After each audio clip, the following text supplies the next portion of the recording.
Notre Dame Athletic Director Pete Bavacqua told the Dan Patrick Show earlier today that the ACC has done permanent damage to the relationship between the school and the conference in the way they supported Miami's bid over Notre Dame's to get into the college football playoff. ACC Commissioner Jim Phillips has released a statement saying, quote, "When it comes to football, we have a responsibility to support and advocate for all 17 of our football playing member institutions, and I stand behind our conference efforts to do just that leading up to the College Football Playoff Committee selections." End quote. That from ACC Commissioner Jim Phillips, who added that they have great respect and appreciation for Notre Dame. Browns quarterback Shedeur Sanders will be the team starter for the rest of the season. That's according to head coach Kevin Stefanski. Colts quarterback Daniel Jones will miss the rest of the year with a torn Achilles. Omarion Hampton back from IR. He'll play for the Chargers tonight against the Eagles to wrap up Week 14. I'm Dan Beyer.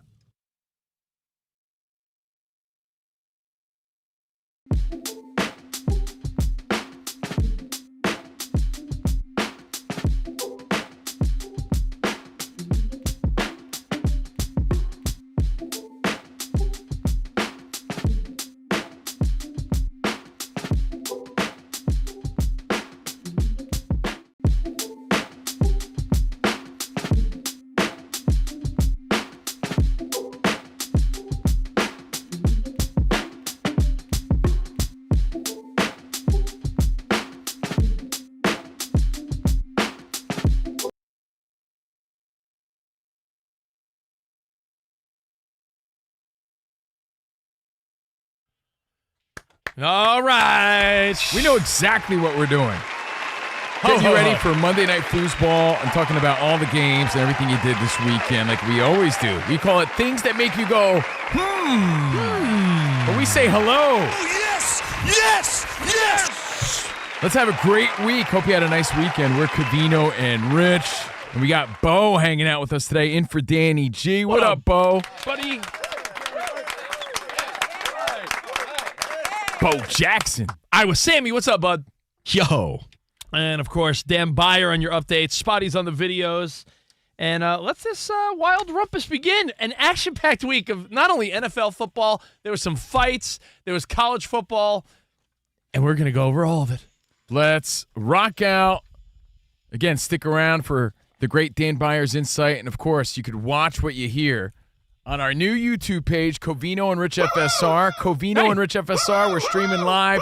And we got the live chat popping. So chop it up and chime in with some Fox Sports Radio listeners, friends of ours, because we keep it mafioso here on the Fox Sports Radio Crime Family Network. So I'm Steve Covino. That's Rich Davis. Hope you had a great week and a Steelers, Jags, Bills, Texans sort of weekend. Ooh. Not a Pitbull Cruz, Lamont Roach. Fight ends in a draw sort of weekend. Not a Henry Cejudo got his ass kicked sort of weekend. What's the worst draw or tie? Is it an NFL game? Is it a fight? Ooh, that's a good one. Is it probably football, NFL soccer? game I mean, because of how short the season is. You're like, a tie? or like anytime you play with your little kid, and you're like, yeah, it's a tie. Like, you guys both win. It always sucks. But you know what? Yeah.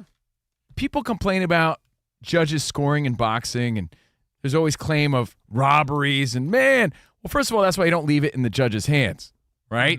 Train harder. Go for the knockout. Make it convincing. But I think they actually got it right. I think Pitbull Cruz and Lamont Roach was a draw. Cruz had the first half of the fight. Roach had the second half. Look, we'll talk about it. We'll get into it. Why waste any time? Iowa Samuel, hit us up with things that make you go, Let's go, baby! Things that make you go, Things that make you go, Now, reminder, if you miss any of today's show, catch the podcast, Covino and Rich, wherever you stream, and rate it 5 stars. And again, you could watch it on YouTube. You could watch it later on, Covino and Rich FSR. But we do this every Monday. Any observations that you made, and Week 14 did not disappoint, Rich. We continue tonight, but along with all the football, I did watch the fights, and UFC 323 was pretty bloody. I mentioned Henry Cejudo got his ass beat. He announced his retirement. We're going to talk more about that later. I was going to say, what are you leading with a fight that no one cared about? There was like 5 NFL games that have major implications, one of which eliminated our Kansas City Chiefs. I wasn't necessarily leading with it. I was just making reference to it. We'll talk about that later on. I don't know anyone that watched that, to be honest. Thanks other than for you. reprimanding me on national radio. But, yeah, Week 14. I think a lot of people watched the fight, Rich. It didn't interfere with football at all, in fact. It was Saturday night. And it was a great boxing match. But, yeah, we'll get to that later. People doing holiday stuff. Absolutely right. So things that made you go, is not just NFL, but let's break it down. Let's talk about it.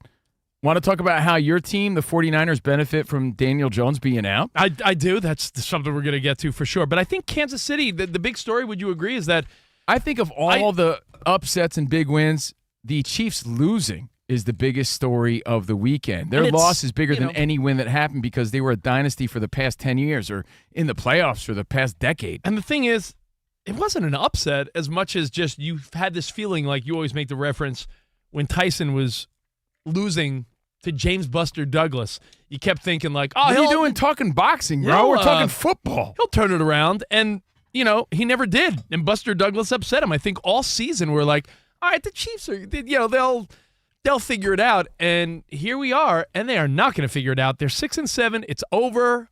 I'm sorry, what are they?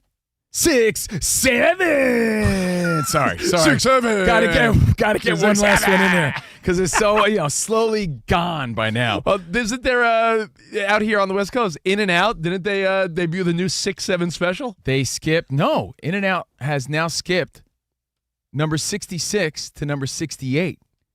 They actually eliminated the number. I read the headline quick. I thought they were leaning into it. They're like, we don't want anything to do with this. Because of hooligans causing ruckus anytime someone yells out, 6-7. All right, order for number 67. Ah! 6-7. So the Chiefs are 6-7, and I actually agree with Rich on that. Their loss is bigger than any other story this weekend because of what they meant to the NFL for the past decade. Well, I would the fact say that they're most likely not going to be in the playoffs, and the Texans' defense. It was what a battle of defense, though, right? What a game. I know you say most likely, and you're absolutely right. But I'm saying percentage-wise. No, I know, but I just can't see a path for them to win. I know it's like percentage-wise, yes, of course, there's a chance, but dude, that was it. I don't care. I guess Travis Kelce didn't have Taylor Swift and Selena Gomez cheering hard enough. I just asked. What made the Chiefs magic is was the things that went their way, right? Those magical moments. These drop passes that normally went Mahomes' way and the Chiefs' way just aren't happening this year. Everything that they tried to do just didn't happen, didn't work. Travis lost his temper through his helmet, and someone was going to give it back to him, and Andy Reid's like, no. Like, don't give it back to him. Well, dude, the Chiefs, the Chiefs weren't chiefing, and the Texans have slowly gotten better as the season has gone on. Their defense has stepped up. It was a masterful game of defense to watch, a lot of battling, a great battle, and the Texans win 20-10. So it's just a matter of the Texans getting better and the Chiefs not getting better the entire season. So they're 6-7, most likely out. Texans now 8-5. But that was a fun-ass game to watch. But I think their loss and a sad Mahomes, but an accountable Mahomes. Yeah, but an accountable Mahomes, because everything he said in the press conference was dead on. He's always well thought out and well spoken and realistic about the outcome. We got to be realistic that they have the same record as the Miami Dolphins. So let's not make it seem like the Chiefs are this team that's like fighting. Look at the Dolphins. They're ass. They've won 4 in a row. But what I'm saying is, Mike McDaniel may have saved his job. Who knows? But what I'm saying is, 2 ships passing in the night. You can't look at the Chiefs like, oh, maybe. Dude, they're as good as the Dolphins, and they're as good as the Ravens, who look like ass. A team would really have to collapse for the Chiefs to find their way in. Right now, the 7 seed is the 8-5 Texans, and right on their heels is the 8-5 Colts. I just think that it's over. It's over for the Chiefs. There's no real way. And also added to all this, which makes it more difficult, they lose a tiebreaker if the Jaguars were to falter. They lose the tiebreaker to the Texans because of the head-on loss. They lose a tiebreaker to the Bills because they lost to the Bills if it ever came down to that.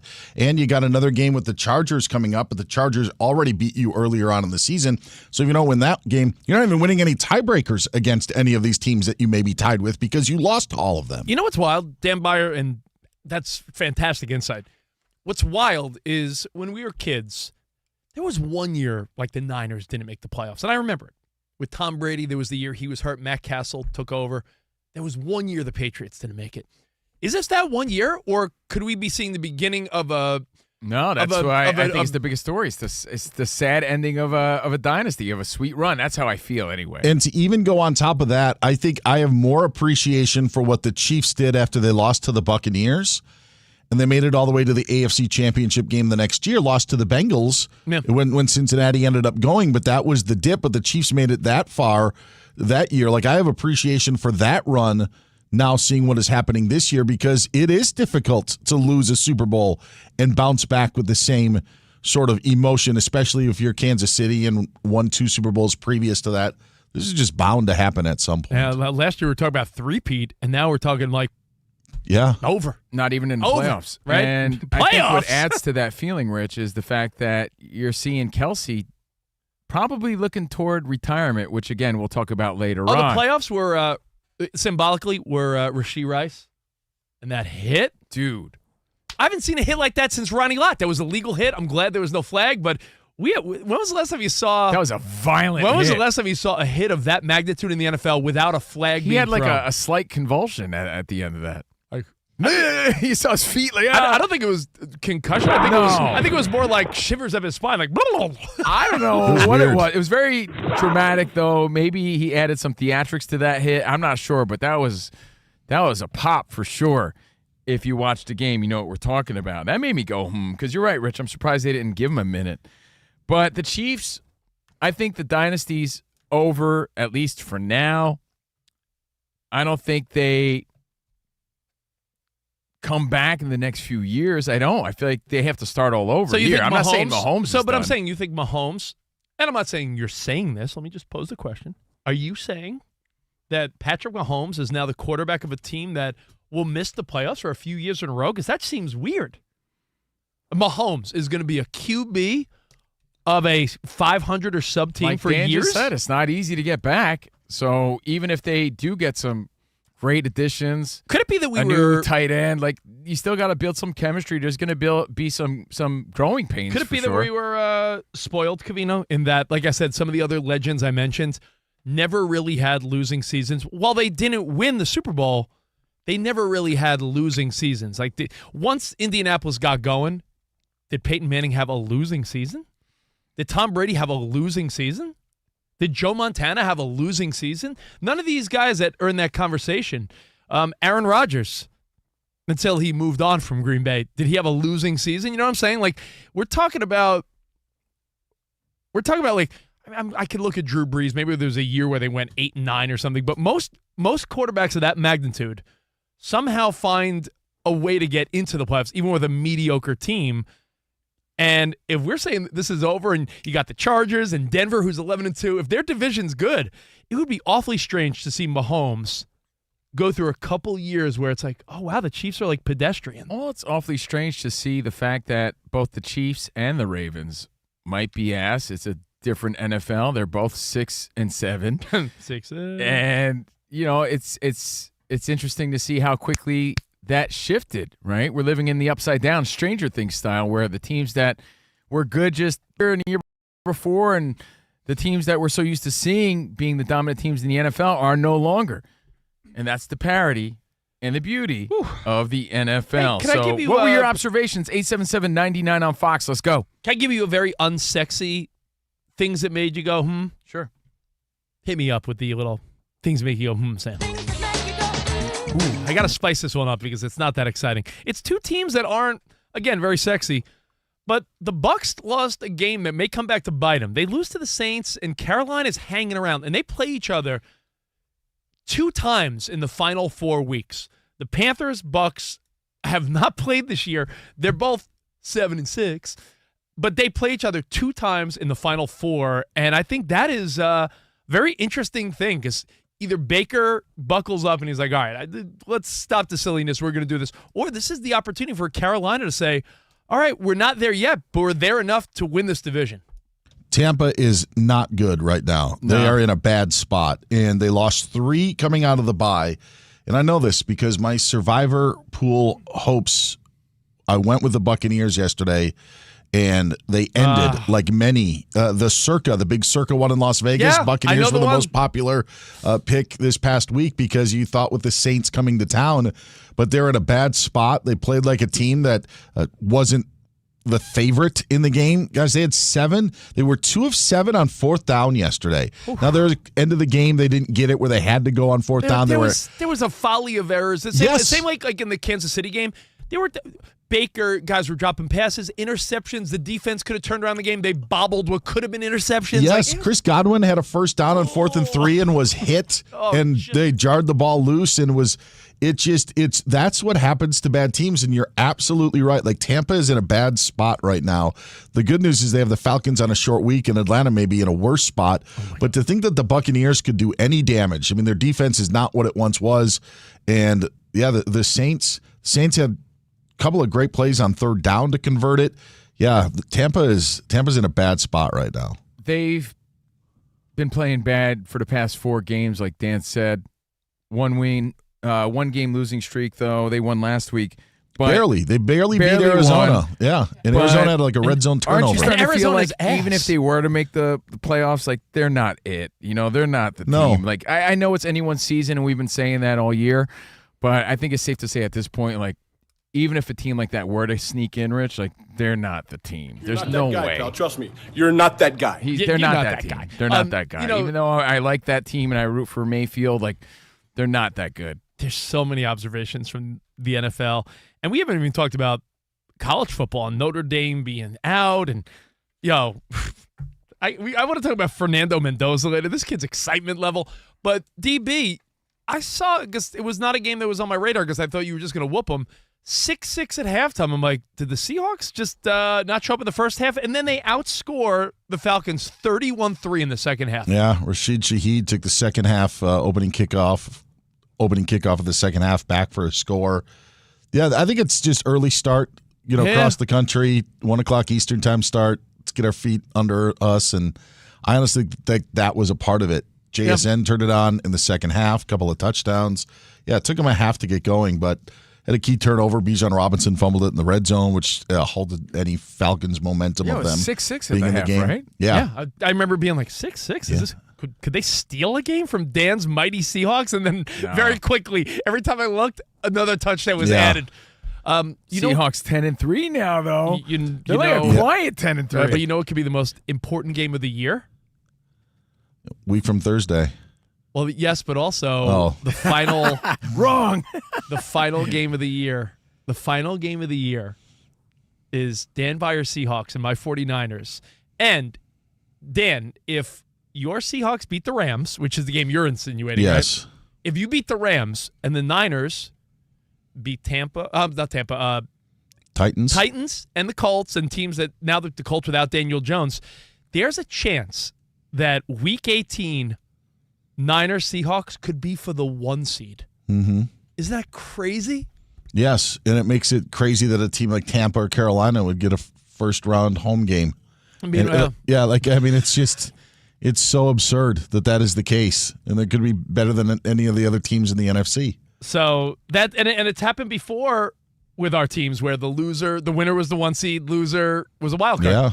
So, hey, Rich, what made me sing? That's going to be very interesting. And, Daniel Jones, you hate to see that guy go down, no doubt, but it seems like now that team was free-falling to begin with, and now Indianapolis has to play. But he was they have having to play the Seahawks and the Niners back-to-back. I just feel like that's a punishment for a team that doesn't even have a QB1 right now. Who's their quarterback? Yeah, Riley Leonard, the backup, has got a knee injury, and they don't know if he's going to be able to go. So I think they'd call Vinny Testaverde.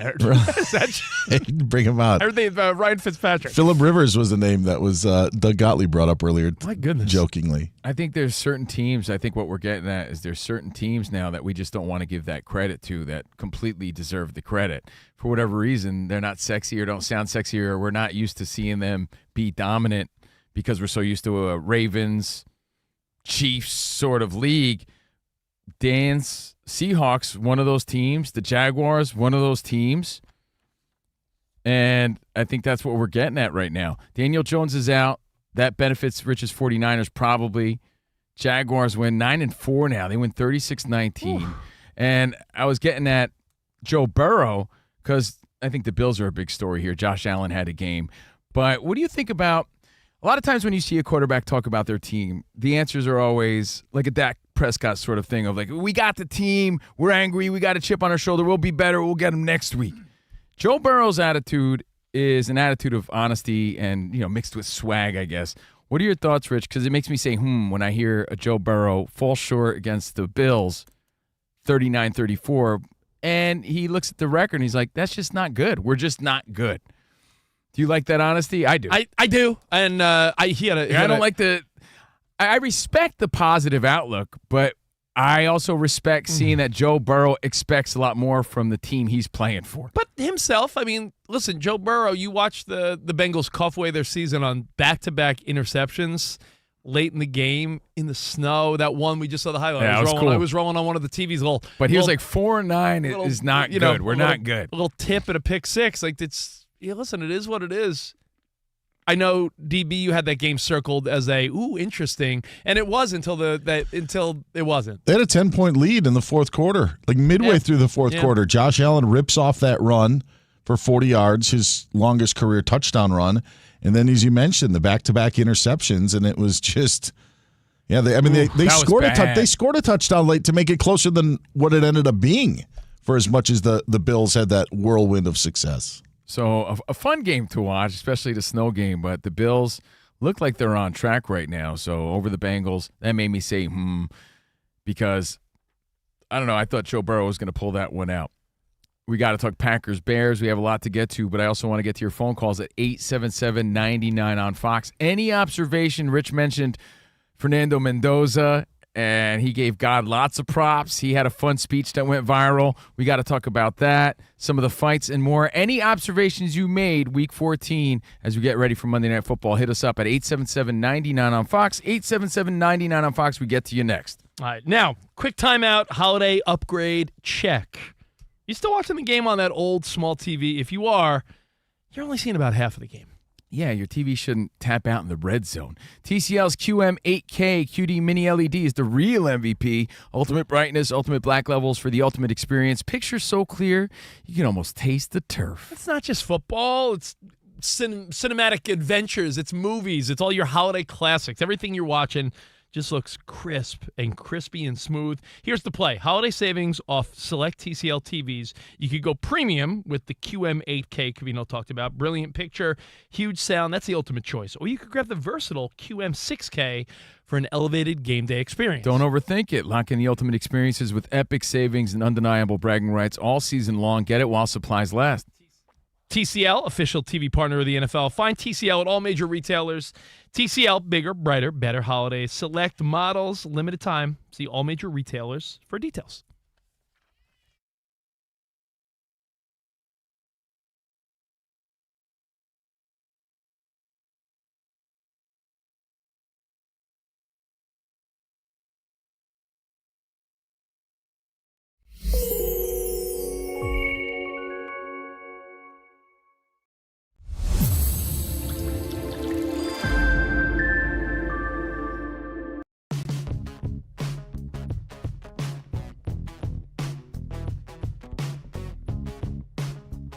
Nothing's guaranteed in life, and that's what I've learned through years of ups and downs. Now, Rich and I have been very fortunate to work together for over 20 years, but there's never been a guarantee. We used to get nice long contracts, and that was like year to year, and you're always on like the edge of your seat wondering if you're going to get signed again. It's not a fun life to live. COVID changed everything. People lost jobs. People go through jobs now way more than they did in our parents come up and our grandparents come up. Rich, we talk about it all the time. Your grandfather probably worked for the same company his entire life. He worked for Con Edison in Queens, New York for, 40, 50 years and got a watch and retired. Like, that was the old guy routine. That was the blueprint. Now people are job hopping. It's a different world. But Covino and I have a theory we want to get into, and it has to do with the Nico Harrison firing. Yesterday, of course, Brian Dable. I feel like to be a man or a woman, to be truly humbled, to have character, you need to have been fired and dumped in your life. Dumped, especially. Yeah, dumped, I think, changes a person. Fired does too, though, because it just shows you what you're really made of. It's not a fun experience. We've all been there. I like to say let go, or it didn't work out, or they gave us an offer we couldn't accept. But truth is, you get an offer that you can't accept because they're putting you in a place where you're forced to move on or forced to quit. So essentially, you kind of got fired. And it's happened to the best of us, but you got to rise like the phoenix. That's really what you have to do. It's your back's against the wall, especially if you have a family. You're like, all right, I got to get it together. I got to develop a new skill. I got to figure it out. And that's when you feel the most alive. And again, that's when it really shows what you are as a man or a woman and what you're made of.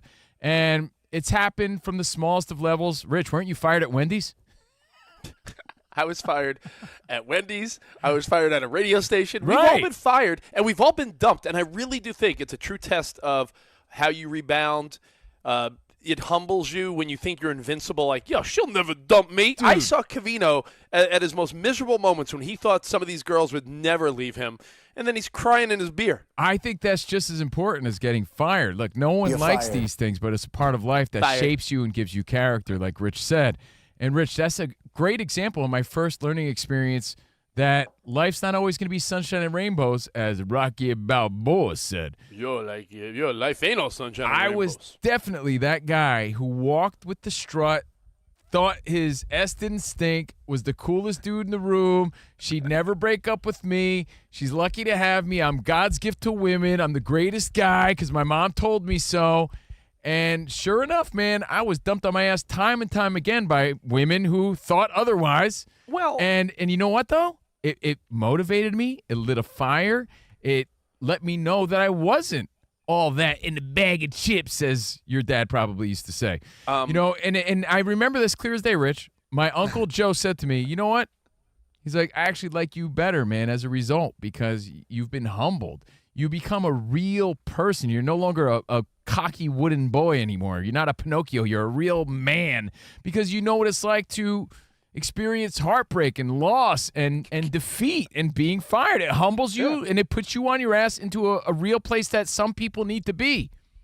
And before he got fired, we used to call him Covnocchio. No, but I remember we are on Fox Sports Radio. Is it true that the first two main girlfriends you've had in your life back in your day? Yes. Are you going to tie this into sports?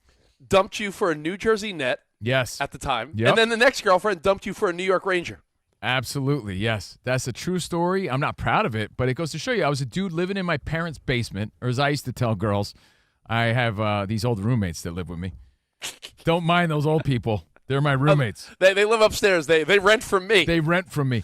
I was living at home. I was driving radio station vehicles. I was on my grind, on my come up. I sold these beautiful women on my goals and dreams, and they left me for dudes with money. They left me for dudes that were doing big things in professional sports. That humbles you. So back-to-back days, we're talking about people getting fired.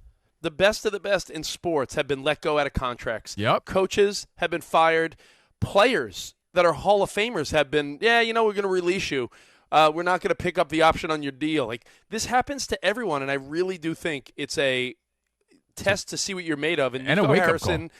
And Brian Dable both facing these obstacles over the last 2 days. And you know what? Sometimes the cushion's a little softer when you have guaranteed money and you're like, I could just chill for a couple years like some of these coaches. But there is something humbling about it.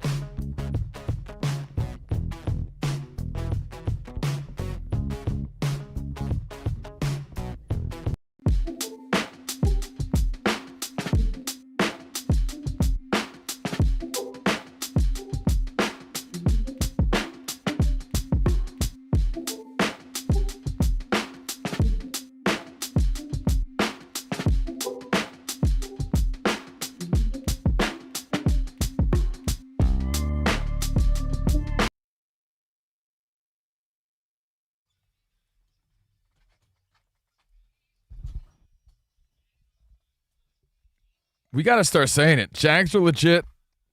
Jags are legit. Dan Seahawks are legit. I think the Packers are legit after this weekend. And the Texans are legit, dude. Too legit to quit. By the way, if you've been with our show for years, hard to hear this song without thinking of our dirty parody of it. We have a legendary X-rated parody. We're in a band called Tickle Sack, if you really want to look it up. Covino and Rich, wishing you a happy holiday. Covino and Rich live from the Fox Sports Radio studio. Every Olympic dream starts with a first glide. Through Learn to Skate USA, kids build confidence, strength, and joy on the ice. Learn to Skate USA offers programs for skaters of all ages and abilities. Find a program near you at learntosskateusa.com. A few quick shout-outs. Henry Gomez is delivering packages, listening to Fox Sports Radio in Sacramento. What up, Henry Gomez? Roger Pascal. What up, Roger Pascal? What up, Roger? You'll get this. One of our listeners, Rich, Roger, bowled a 300 on Sunday. That's pretty awesome. And we met him at our convention in Vegas. But Roger, listening, congrats. Yeah, congrats on your 300, man. That's pretty cool. And everybody on the live chat now as we speak, Covino and Rich FSR on YouTube if you want to chop it up and watch what we are talking about. Covino and Rich FSR. And we are talking about Week 14 and anything that went down this past weekend that made you go, Things that make you go, 877-99 on Fox. Chris says, let's go Texans. They're his, I guess you wouldn't even say dark horse to go all the way. They're looking good. Wes hit us up in Vegas saying the Seahawks spotted them a half and then just destroyed them in the second. I saw that as well. Was that a matter of like making adjustments at halftime or they just stepped it into high gear? That's, that team, again, like you said, it's just not a sexy team. It's just we're not accustomed to saying that these teams are dominant.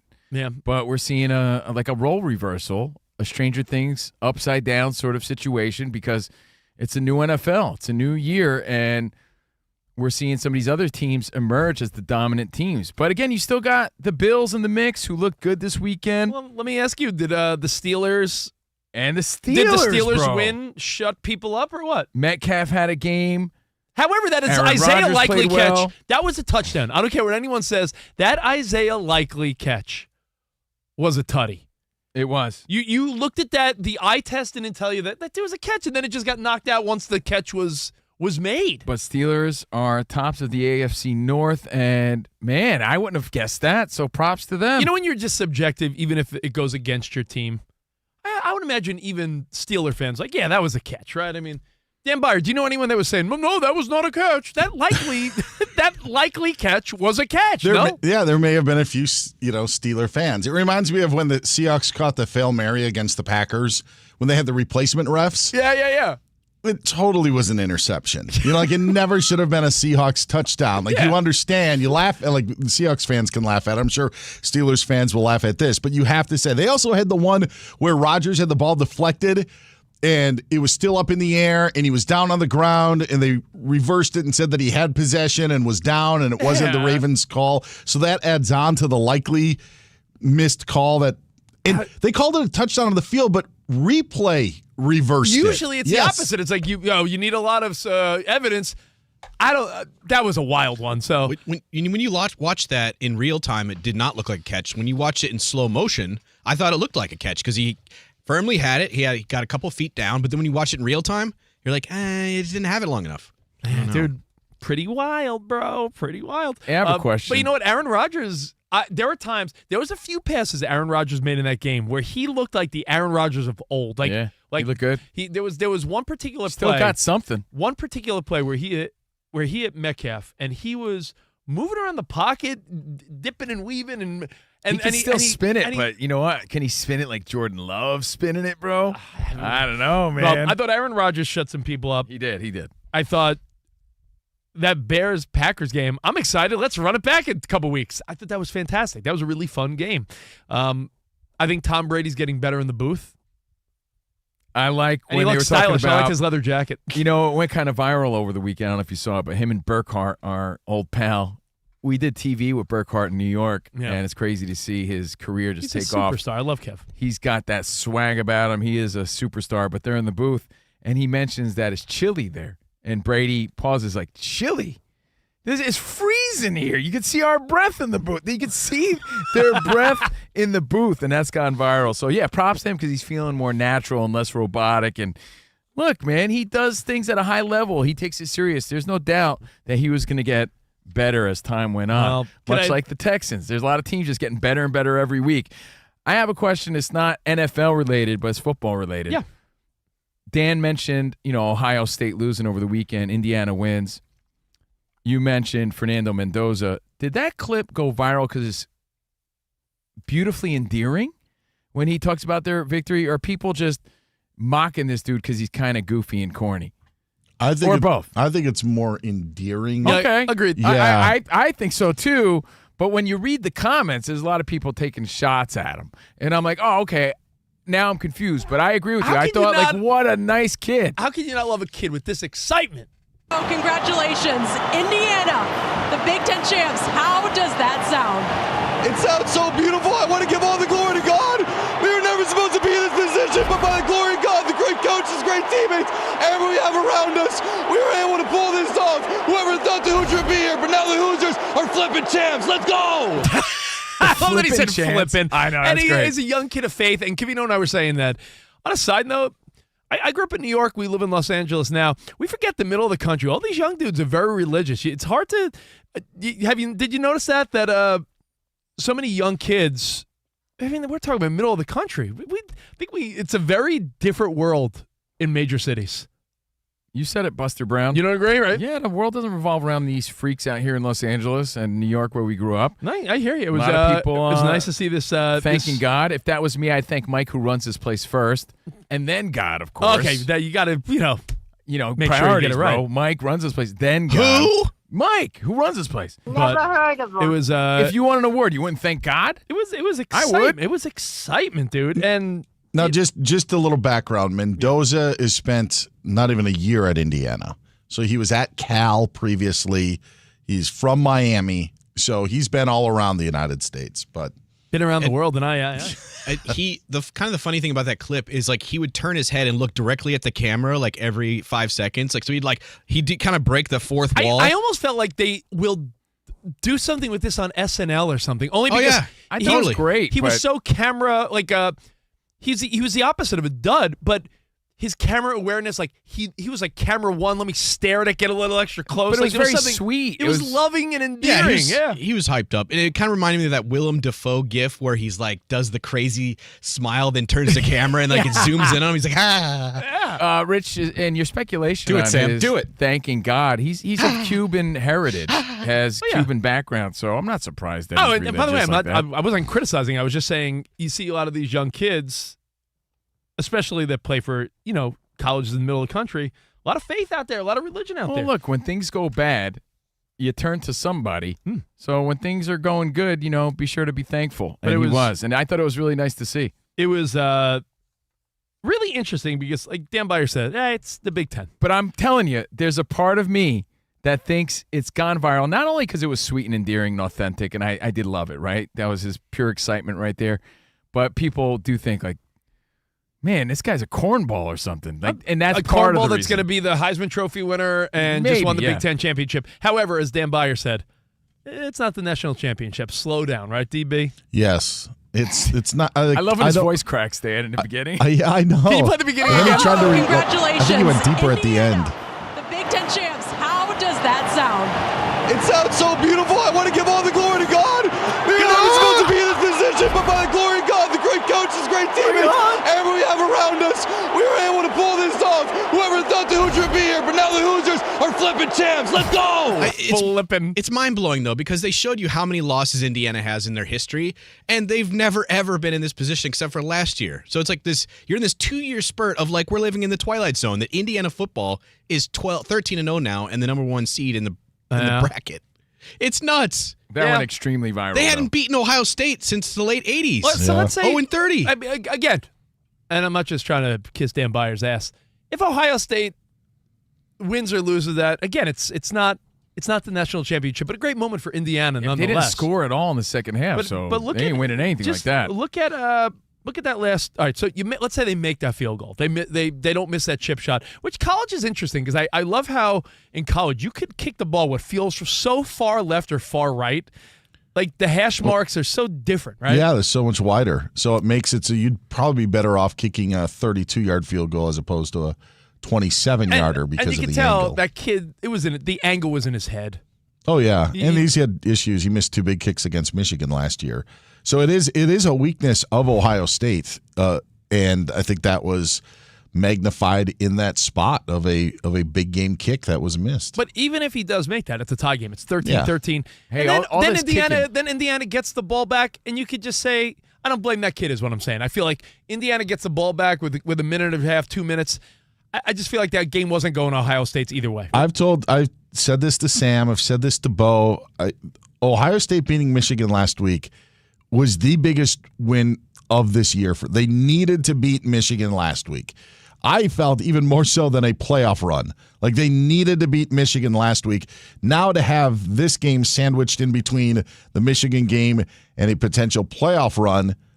You'll take it. You're fine. Yeah, I'm totally fine with it. Yeah. Indiana, I felt it meant way much more to them. It feels like such a backhanded compliment, but I think that that's the reality of it, and I think that interview shows it.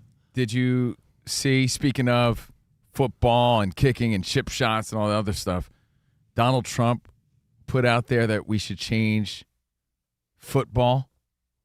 Recently? The name? Yeah. Oh. You didn't see that? Because the World Cup draw was announced over the weekend, and he was saying that the NFL got it wrong. They should come up with a new name for the sport. Any suggestions? No, but you didn't see that? Trump. Yeah. I mean, this is the kind of discussion people have when they've had 5 beers and they're just talking about the bones of the sport. I've heard this before so many times. But why is it called football? but It doesn't he's make it. It not should be called wrong. handball. He's not wrong. He's not wrong he's not wrong. Now I'm turning into him. When you realize that the rest of the world calls soccer football, he did make that reference over the weekend, so just throwing it out there. Well, you know what? There's still so much more to get to. In fact, the phones are all lit. We're going to talk some NFL, some college, but let's go to DB. We're running late for an update. Yo!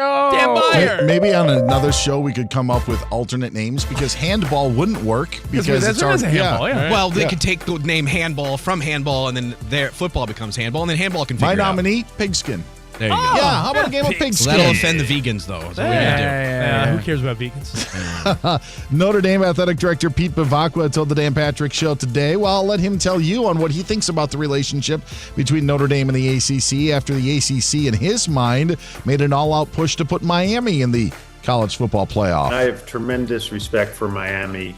Great team, great school. But we were mystified by the actions of the conference to attack, their biggest, really, business partner in football and a member of their conference in 24 of our other sports. I wouldn't be honest with you if I didn't say that they have certainly done permanent damage to the relationship between the conference and Notre Dame. Strong words from Bavacqua. ACC Commissioner Jim Phillips released a statement this afternoon saying, quote, when it comes to football, we have a responsibility to support and advocate for all 17 of our football playing member institutions, and I stand behind our conference efforts to do just that leading up to the College Football Playoff Committee selections on Sunday, end quote. Every goal starts with an assist on and off the field. That's why Haleon and U.S. Soccer are launching For the Assist, a celebration of everyday acts of support that help people achieve their goals with iconic brands like Sensodyne, Tums, Advil, and Centrum. To learn more, go to HaleonAssist.com. Browns quarterback Shedeur Sanders will be the team starter for the rest of the season, according to head coach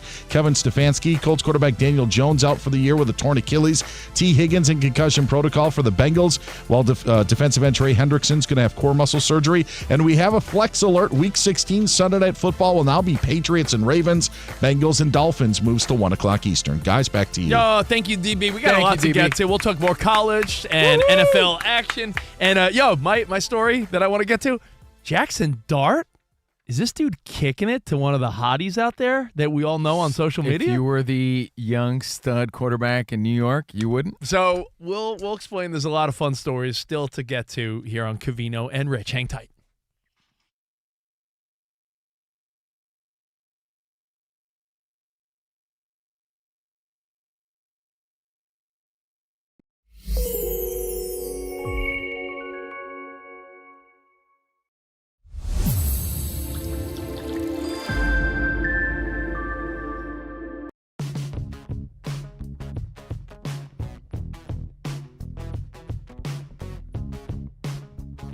Livy Dunn's buns in the sun. Yeah, well, I just was doing my research for the show. Yeah, well, apparently she's in Hawaii vacationing with future Yankee, her boyfriend, Paul Skeens of the Pittsburgh He goes Pirates. to the Yankees.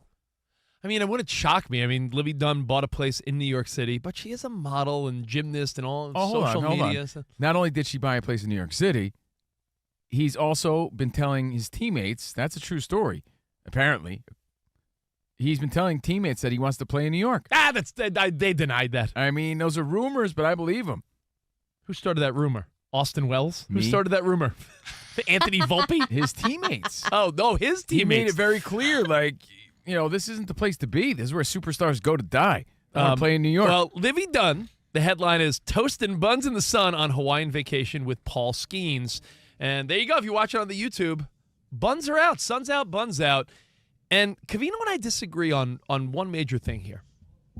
When you're with your wife or girlfriend or whoever you're dating, whoever you're with, Covino's way anti-booty out. Well, hold on. Let's make this clear. I love a nice booty. I'm saying the person I'm with. So, hey, if there's women walking around with their cheeks out, you better believe I'll be looking at them, and that's the problem. If I'm hanging out with my buddies' wives, and my buddies' wives are all walking around with their asses out, how is that appropriate when everyone's looking at each other? I mean, it's the appropriate swimwear for 2025. It's not appropriate. That's why you can't wear stuff like that at Disneyland. Unless you want, because it's not appropriate. I mean, just because it's in style and because young women are doing it doesn't mean that everybody should be doing it. Go to a water park. You think everybody should be dressing like that? Absolutely not. Well, leave some to the imagination. That's why it was a big story in the New York Post this week. Even Jesus. athletic wear has gone too far and too skimpy, where it's distracting at the gym, where women are showing lots of crevassier, a lot of crevice, a lot exposed, a lot revealed, nothing to the imagination, to the point where other women are uncomfortable. It's a national story. It's not me judging or anything like that. It's a story all over the New York Post. Men are going to see it, and men are going to like it. I'm not saying I don't like it. I'm saying as a dad of a teenager, as the boyfriend of a young woman, amongst mixed company and family, that's inappropriate. What you're doing in your own time, on your own vacation, when it's just you and her, that's fine. Whatever. You want to tan your ass? Go right ahead. Who doesn't want to tan ass? Right. I'm just saying. But Rich is condoning that this is okay amongst mixed company. Style. That's awkward. Style, you think I want Danny G looking at my girlfriend's ass? Style dictates what the cuts of bathing suits are. Wait, I never did that. That's what I'm saying, though. Let's say we all went away. Avert your eyes, sir. Yeah. Style dictates what cuts of bathing suits are popular, right? Like men's. Doesn't mean men's that other ones are swim trunks. non-existent. Are you gonna let me get a word in, or are you just gonna vent about how lame you are? You can say lame, or, I mean, how about leaving some to the imagination? What's next, Why do you Rich? need to show your wife's ass to Nude everybody? beaches? Nude beaches? Is that what you want? You sound like a voyeur to me. Like, everybody, check out my wife's ass. I mean, what do you want? Do you want women to wear bathing suits like it's the 1920s and they're on the boardwalk like, hello, my baby, hello, my darling? Because there's a compromise, and they still sell, like, pretty A revealing sarong. and sexy bathing suits. If you want, you act like you have to wear a grandma. If you want old lady bathing suits, where are you gonna find them? Walmart, Target, like women shop. They're not old. There's compromise. Women shop online. How you gonna feel? Show an ankle. Yeah, how you gonna feel when your daughter's dressing like that? You're cool with it? Yeah, I guess so, because it's the times. No, you're what are you not. Gonna do? You're cool with it because she's 8 years old. That's why you're cool with it. I'm telling you, you're like going against the style. I saw a picture of your girlfriend with all her friends on a trip, and she was the only girl wearing like a full bottom bathing suit. Like, You she know bought why? it at like. 'Cause she has class. No one wants to see your nasty ass. Nope. Not everybody should be dressing like that. It's That's too revealing. It is. So guys you think don't do that. You think are Libby Dunn- guys showing bottom beanbag? Are guys doing that? Should I be doing that? I don't know. No, because it's not appropriate. Just because it's the style doesn't make it right. Triple B, bottom and by the way, beanbag. that doesn't mean I'm not staring and I'm not admiring sometimes. Of course I am. I'm a man. But you want Libby Dunn wearing full bottom bathing suit on vacation with her? No, because she's not my girlfriend. I don't care. Yeah, but So if she wants to rock that, I'm like, go for her. Good for her. I If don't you care. were going away with some friends for a weekend, you would tell your girlfriend, like, no, don't Yeah, because expose I that know what a butt. pervert and creep you are. So me. why would I want my Me. girlfriend walking around like that in front of you? Yes, you. Yes. So why would I want that? Why would I want that? Guys are going to be guys. Monty, your thoughts, because Monty, you came to our anniversary party, he's and I feel lying. like guys are going to be guys. So just because it's my girlfriend, you mean Rich isn't going to look at her? Well, think about it. I'm not saying women shouldn't be in style. I'm not saying women shouldn't wear these. Listen to yourself. I'm Yeah. saying they shouldn't wear them amongst family and friends.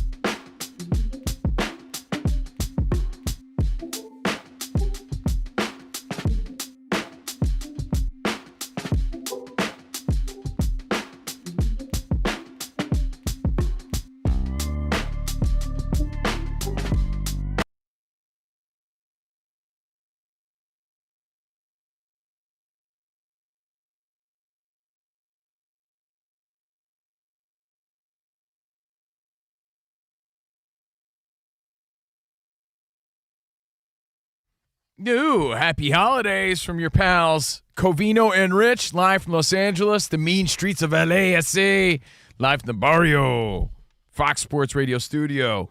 And, of course, Iowa Sam is here. What up, Sam? Hey, Sammy, sweetheart. Hi. You cotton-headed ninny muggins? Yeah. Do you know what take a guess. The costume Will Ferrell wore in Elf went up for auction for a charity. Guess how much someone paid for that stupid green elf costume? Can I guess? Yeah. $300,000. I was going to say like 460,000. He heard me say it earlier. Yeah, $320,000. You already knew the answer. Yeah, the jerk. Jeez. Oh, man, I'm just smart. Not tomorrow. That's what we're having for lunch, right? Elf spaghetti with maple syrup, chocolate, and M&Ms. Yummy. Enjoy that. And, of course, we got Bo Benson on the phones, in for the Danny G, producer of ours, 877-99 on Fox. Bo's got his Eagles hat on tonight. He's does. ready for some domination out here. Eagles, Chargers. You think the Eagles got this one, Bo, or what? Is this I hope so. It's not looking good if they don't. I was going to say, what helped you guys a lot was the Cowboys losing on Thursday night. Yeah. Because it gave you a little breathing room. Magic number is 2, and Jaden Daniels is done for the year, so they should be able to get a couple more wins. No Spotty's doubt. on the video if you want to see Bo in his sweet-ass Eagles hat. What about just his sweet ass? I mean, yeah, that is That's a given. We're live from the Fox Sports Radio studio, like I said, and it's time for our tire rack play of the day. The Packers continue their domination of the Bears. 4th and 1, Chicago. Fake to Swift, bootlegging left. Williams looking, floats the end zone. It's intercepted. Interception. A leaping interception by Keyshawn Nixon. And there is your dagger. That was That it. was interesting. 'Cause Nixon picked Williams. on that final drive, you really got the feeling that the Bears were going to tie it up, and I don't know if I love the play calling there. And Ben Johnson's the greatest play caller in the game, you could argue, but I was not a fan of that last series. That's your play of the day, courtesy of 97.3 The Game, WR and Dubs. What you know about game? Packers Radio Network. That's our Tire Rack play of the day. For 40 years, Tire Rack, they've been helping customers find the right tires for how, what, and where they drive. Free installation options, mobile tire protection, all that good stuff at TireRack.com. The way tire buying should be. All right. So, again, hope you had a great weekend. Hope all your teams won. Steelers, Jags, Bills, Texans making a statement. Excited for tonight. Rich will give you his picks on that. But we're wrapping up things that made you go, Any observation you made this weekend? The phones are all lit. I don't want to keep people waiting. So let's say hi to, let's start with Trip. You know what? Trip, please hold, because he has a topic that I think we got to get into it. It's the Raiders and some shenanigans with the point spread. So hold on. Go to Indy in Rhode Island. What's up, Indy? Hey, Faizan, how's it going, Oh, fellas? what's up, buddy? So things that made me go home this weekend, I'm going to have to go with John Morant. This guy, he's getting off the bench in street clothes. He wants to, start talking junk to guys out on the floor, and I'm not digging it. To me, I just look at it, this guy, he's just trying to prove to everyone that he's not someone that he's trying to be, and sometimes you have to be careful for that, because I feel like he has some imposter syndrome. Yeah, honestly, John Morant, don't you want to just be like, listen, man. This is his year to get back on track and remind everybody that he's a force in the NBA. Stop sabotaging yourself. Exactly. Let's go to Indianapolis and say hi to Brad. What's up, B-Rad? Hey, B-Rad. Hey, guys. First of all, I love the show. Oh, thanks, man. As a former radio guy, relatable content in the evening is always a good thing, so great job. Thanks, brother. I love you guys every single day. Thank you, man. Couple of thoughts. As a lifelong Indiana fan, when Signetti told the fan base when he got there he had to change the way they think, well, that was mostly in Bloomington, but with that win last night or on Saturday, I think he changed the thing of the entire fan base nationwide, and there's a lot of Indiana fans out there, so I think they made a statement, and that Big Ten championship is a lot bigger deal than most people think it is, because that's going to set us up for many years down the road. Honestly, what a morale boost, and what a statement by the organization, by the college, as DB rolls his eyes, because he's like, it's not a championship, guys. Relax. It's not the national championship. Hey, it's a Big Ten championship, and there's a lot of people who wish they could win one. I thought of DB over the weekend. Something about Dan Byer came to mind. Oh, boy. Something that made me go, We'll get to that and more. A lot of NFL, right? That's what we got to get to today on CNR. Hang tight.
It's Covino and Rich on Fox Sports Radio. Are you ready? Yes! We talk about pop culture, we talk about sports, we talk about life. It's a friendship on the radio. When you talk about the best athlete in the world, you're probably thinking Jim Thorpe, right? I'm thinking joking. Bo Jackson. I'd have to throw myself at the age of 12 into the conversation. You are the home run champion. When you find the commonality between sports and life, those analogies and conversations are the best. You were dating some girl, and you were like, hey, babe, let's watch The Sixth Sense. Her mom walked in.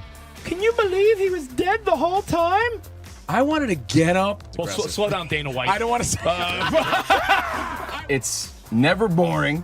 If the Chiefs win, Sorry, Patrick Mahomes here. What do you mean by if the Chiefs win?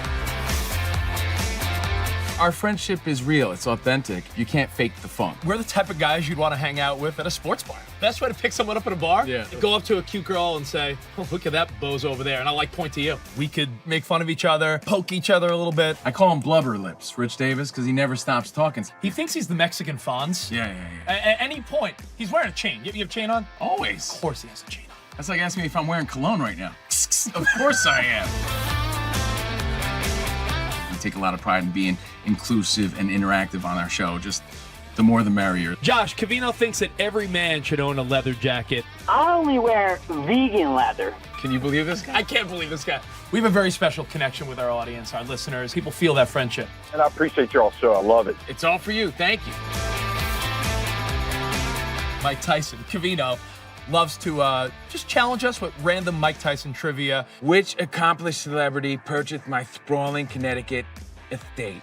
I'm going to go 50 Cent. You are absolutely correct, 50 Cent. I love his song. You can't schedule a big event during can't. a big sports moment. My family member scheduled their wedding the same night as a Julio Cesar Chavez fight. Everyone was glued to that fight instead of doing the electric slide. This is weak. Unbelievable. You're very tricky. America, you got sports, you got fun, you got us. Covino and Rich. We're crushing it.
Omarion Hampton is back for the Chargers tonight. He will play against the Philadelphia Eagles as Week 14 wraps up in the NFL. Kickoff 8:15 Eastern Time. Looking ahead to Week 16, the NFL has made a change to the schedule. The Patriots-Ravens game in Baltimore now has been flexed to Sunday Night Football. Bengals and Dolphins in Week 16 will be played at 1 o'clock Eastern Time. Browns head coach Kevin Stefanski announced today that quarterback Shedeur Sanders will be the team's starting quarterback for the rest of the season. Colts quarterback Daniel Jones will miss the rest of the year with a torn Achilles. The Colts aren't sure if rookie quarterback Riley Leonard's going to be able to start against the Seahawks in Week 15. He's dealing with a knee injury. Bengals wide receiver T. Higgins is back in concussion protocol, while defensive end Trey Hendrickson out at least 6 weeks because of core muscle surgery, and the team also released wide receiver Jermaine Burton. Commanders tight end Zach Ertz done for the season with a torn ACL. I'm Dan Byer.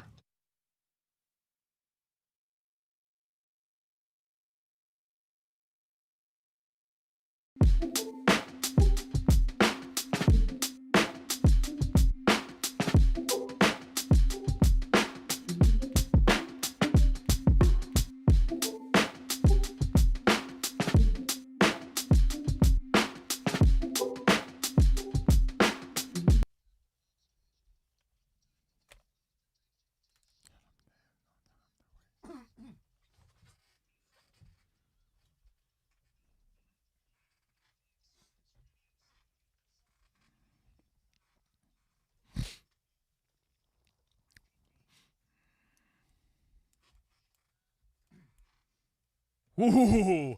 I All right. just saw a stat that said Jim Harbaugh, Yeah. 7-2 all time on Monday Night Football. So, Eagles. Wow. Be scared. Eagles, Chargers tonight, both 8-4. We'll talk about it. We're broadcasting live from the Fox Sports Radio studio. We are Covino and Rich. Dude, yes, we are. And by the way, what's it going to take for that stadium to be filled with all Chargers fans? Because tonight you're going to watch Monday Night Football, and it's going to be all green. L.A. to stop being a bunch of weenies. Every Olympic dream starts with a first glide. Learn to Skate USA. Kids build confidence, strength, and joy on the ice. Learn to Skate USA offers programs for skaters of all ages and abilities. Find a program near you at learntosskateusa.com. Let's rock. All right. Hope you had a great weekend. Let's have a great week. Hey, Rich, I was thinking of this. I thought it was a cool catchphrase. Let's make it a December to remember. What do You you came think? up with that? Yeah, you good like for that. that? That's awesome, bud. Yeah, I like that. So over the weekend, let me give you 3 quick things, and we're going to wrap up all the things that made you go, Tripp's got a great segue into the next conversation. It has to do with bad beats and gambling. But hang tight, Tripp, our number one pal. Is it that questionable play call at the Raiders game? My goodness. I saw that. So, question. Do you want me to – I have 3 things. Something about Dan Byer, something about booty, and something about living the dad life. What do you want to do? You pick your order. I wanted to talk Henry Cejudo, but you shut that down last hour, so it's all good. Who wants to We talk could about that washed We could up talk guy? about your dad life if you want. Talk about your Nike Monarchs all day if you want. I'm not wearing Nike Monarchs. We can talk about it. I just want to let you know. Things that make you go, is it only about football, like you said? Zootopia 2, fantastic. If you need a movie to watch with the kids. Sure. That takes precedence over UFC 323. Break it. No one watched it. No one who? $1 Your nerdy friends? Your nerdy bad friends? $1 billion for this movie, Zootopia 2. But you tell me about Henry Cejudo. $1 billion effing dollars. Well, I wasn't going to say just that. I was going to tell you that there was some good fights over the weekend. Hey, some good UFC bouts. Stand by. Take good boxing. Take your kid to go see Zootopia 2. Both. Take your kids. Zootopia 2. It's fantastic. Take it to the zoo. It's so good. Zootopia is fantastic. I'm sure it is. All right. My thing about Dan Byer. Yeah. I went out with one of the other dads from baseball and his kid. And a couple of our families went out for hibachi. And it made me realize, teppanyaki, right? Made me realize that it's got to happen soon. DB, in the next month, I know you're a busy guy. You're a dad. You're a professional. You got to tell your wife we're dragging you out, bud. Honestly, bring your wife. Bring Dan her. Byer has never been to teppanyaki Yeah, hibachi. but someone's got to watch the kid. That's why I said that. Bring the kid. You want him to go 30, 40-something years without going to hibachi? I want Dan to appreciate the volcano, the onion volcano, without his kid. Brody would appreciate it too. Gino wants to get together and maybe cuss a little around the table, right? Boys' Just some night. guys. Guys' night. No kissing ass, Yeah. none of that. But you know what? I went and I realized that while it is overpriced, when you get I got the scallops and steak and it's like $50, $60, it's overpriced. The kids' menu. A sandwich at the airport's overpriced. It I doesn't know. stop you. No, I what get are you it. talking about? But what I'm saying is, if you need a fun night out, I really do think, hibachi. Again, Arirang. What's the other one's called? Give me the Yamato. Yamato. Is that the, it? the one by us is Benihana? something. Benihana. The one by us is called something Arirang? fishy. Arirang. Yeah. So it's just honestly always fantastic. And I thought of Dan Byer because Dan's never been. We told gotta you go. we should make it a Dan Byer experience. Like one lucky winner gets to go to hibachi with all of us, and then we watch Rocky afterward because he's never seen Rocky. So it's a whole night. I've seen Rocky 3 and Yeah. Rocky 4. All right. So Rocky and hibachi sounds like a perfect date. And my last thought was Absolutely. Jackson Dart. We've already talked about how we love how this kid plays. He's a fun young stud in the NFL. I love his Mel Gibson haircut too. Reckless, yes. Fun when he butts heads with Cam Scatterbo, yes. But I thought there was something else even cooler about him. I'm like, man, this guy's relentless with the booty. But apparently it's not true. Alex Earl, hot influencer, and she was on Dance with the Stars, hot blondie, who is with Braxton Berrios, former. Is he playing that? Is Berrios even playing? I don't know. Yeah, he's like one of those. Is he on a roster? I don't know. But Braxton Berrios, I remember as the Jet, right? He was the Jet for a second.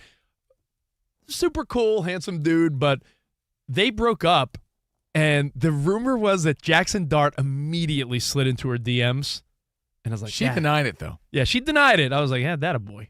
But apparently. And she who denied it supplied it. So, yeah, she's saying that's not true. It was fake screenshots.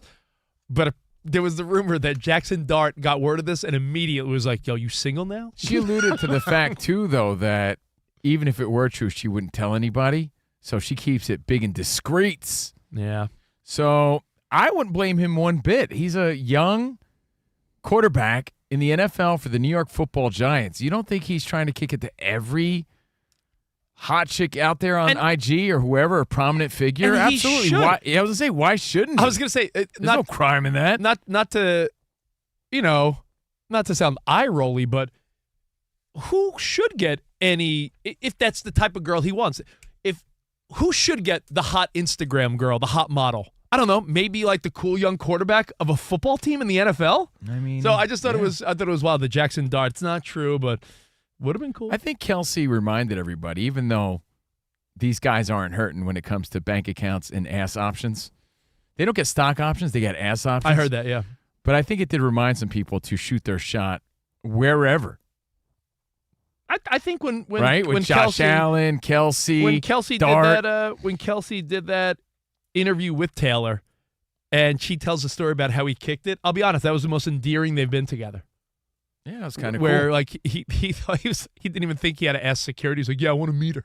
But this is a my girlfriend is friends with a lot of IG models and hot chicks like that, and when they start boozing and schmoozing in my presence, let's say the girls are at my house or something, I'll hear. Is that when you walk out of the shower and drop your towel? I'm like, oh, sorry, I didn't know anyone was here. No, but there's some prominent girls she's friends with. Like you hear them like, guess who slide into my DMs? Yeah. Exactly, and they're big time names, and I'm like, no way. Let me tell you this. I'm like, isn't that guy in a relationship? When we worked, but that's just part of it. When we worked at ESPN, we worked with a couple really talented and beautiful female sports broadcasters. And they By were the way, I'm talking A-list athlete, but celebrity names. When we were at ESPN, I remember a couple of the talented, beautiful women we worked with were like, yeah, he slid in my DMs, he slid in my DMs, he slid in my DMs. So if you don't think these players are shooting their shot, yo, I promise it's you. Probably like a part-time job. As much as they put in as far as gameplay and studying and getting ready and film, it's scrolling and DMing and copying and pasting their little opening line to every hot chick they see, especially if they're single, dude. Yo, want to come to my game, girl? Yeah. Copy, paste, and copy, it's like paste, a matter copy, of let's see who takes the bait. It's like casting a wide net. Got to cast a net. All right, let's wrap up our things that made you go with maybe one of the most questionable things of the weekend. Trip in Vegas. Since you are a Vegas guy, Trip, and our good pal. Oh, by the way, can you give us the quick breakdown of the Vegas gambling effect that this Raiders call had? Yeah, so I'm sitting at the game. I mean, I'm literally at the game. Yeah. So 4th down and 4, they run this crazy play, just give up the ball. So now the Raiders have it. Of course, the line is 7.5 and 40.5. The score at this point is 24-10. They kicked the field goal. It was 24-14. It doesn't matter. Yeah. It's 3 points, so it's a 10-point. So they run a play. Of course, Kenny Pickett's in. Run to spike the ball, and then spike it with 1 second left and kick a field goal. And they kick a meaningless field goal with what? Like, was it 3 seconds or something ridiculous? It was the last play of the game. And yeah. Trip, wasn't there a penalty because the guy was like leaning on the guy that they gave him like the down, right? Defensive delay of game. Yeah, they defensive called. delay of game. Yeah. But here's another thing that happened. In the Cleveland game, think about this. The score was 24-10, and in the last few minutes, Cleveland punted from the Raiders' 29-yard line instead of kicking a field goal, and the total in that game was 36.5. So everybody's like, hey, man, Vegas wow. wins, dude. No, but he's saying is that even though you're up a couple scores, you would traditionally still go for a field goal from the 29. So that was peculiar. And then in the Raiders, and I'm never the guy that's a conspiracy, and I'm still not, but that talk today is that should be investigated because it was too suspect. The Raiders going for a meaningless field goal affected, the point spread and the over-under. Mm-hmm. Like, it wasn't like it was a double bad beat. If you had like a parlay, it affected both. And I don't know. Where was the game? In Vegas. I was saying. So a little fishy. Something's fishy. Do you have the Portnoy rant, or is it 2X rated? We do not have an edited version of that. Take a chance. I'm kidding.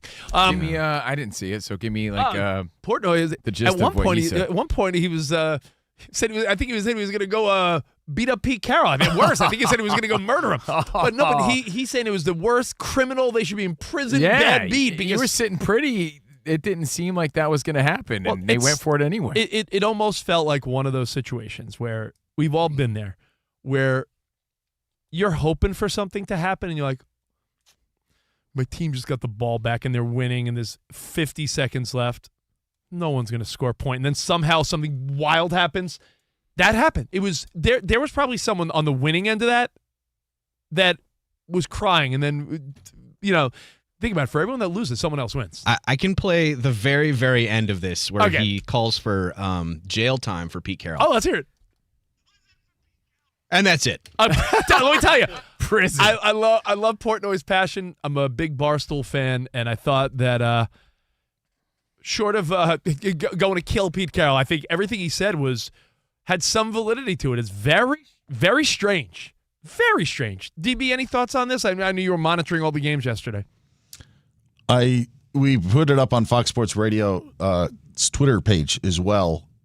I did about 3 minutes with Kerry Rhodes, and I think that Pete Carroll did it to make sure all the Broncos fans in attendance did not hit their bets.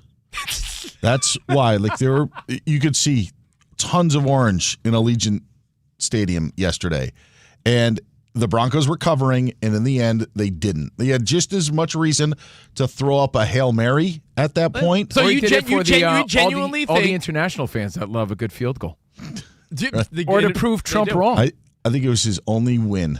You think it was to upset Broncos fans in a weird way? Yeah, because I'm sure he said that a bunch of Broncos fans probably made the trip. There were orange everywhere in the stadium. Maybe not like in L.A., but it stands out. It was significant. They were winning by 10. There is a sentiment.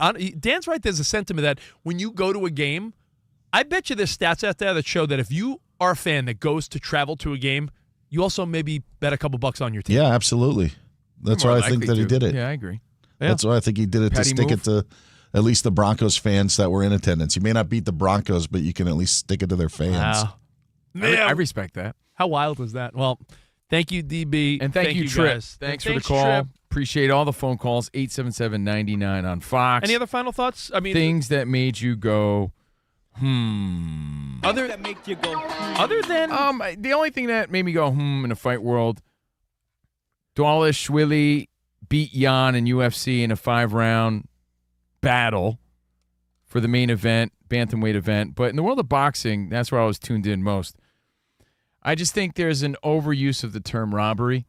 And I've said it here, but I say it when I mean it. I really don't use or abuse that word, right? There's a lot of overused terms in sports and social media just to get your attention. Robbery, man. Outrage. And all these buzz terms. I think the referees got it right for once. It was a draw. It's just, that's not a sexy thing, but the Lamont Roach and Pitbull Cruz fight was a draw. Lamont Roach went down for the first time in his career. Pitbull Cruz sucked the last half of the fight, so it was a draw. But if you read social media and you didn't watch the fight, right? Robbery, man. Lamont Roach got robbed because it was his second draw. He got robbed against Tank Davis, I agree, but that was also a close fight. If it's a close fight, you can't say you were robbed. Like, both things count each other out. They don't go together. You can't say it was a close fight, but I was robbed. it's a close fight, then there's no robbery. It could go either way, that means. A lot of swing rounds. It was a clear draw if you watched the fights over the weekend. Well, I'll tell you what. And UFC, like I said, congrats to Triple C, Henry Cejudo, on his retirement. We're going to talk about retirement, not necessarily him, but we have a question about retirement next. Can I give you my observation about some fight stuff? Not UFC, not boxing over the weekend. But not every decision's a robbery, Rich. I just want to make that clear. No, of course. I would say my biggest takeaway, not UFC, not actual boxing, two non-related stories. Number one, Jake Paul and Anthony Joshua was 2 weeks away, less than 2 weeks away. And Anthony Joshua is saying he is going to destroy Jake Paul, and anything less he'll be disappointed in himself. And he actually, I think he quoted Drago. He's like, "I will destroy him." Good. So Anthony Joshua, if you're one of those people that hate Jake Paul and the spectacle, I hate to say it, maybe you watch. But if Jake Paul could look good in the loss, he still wins because no one expects this guy to win this Maybe fight. you watch with the intent of Jake Paul getting knocked on his ass, or oh my goodness, what if somehow Jake Paul hangs? And the other thought I had in the world of boxing was someone on TikTok and Instagram. You sent me this, and when I say you sent me, 50 other people sent this to me too. Yeah, there's a really cool viral video that's gone out today. Yeah, it's. I'll give him props. It's from someone called Destorm, I believe. DESTORM, Destorm on social media. Have you guys seen?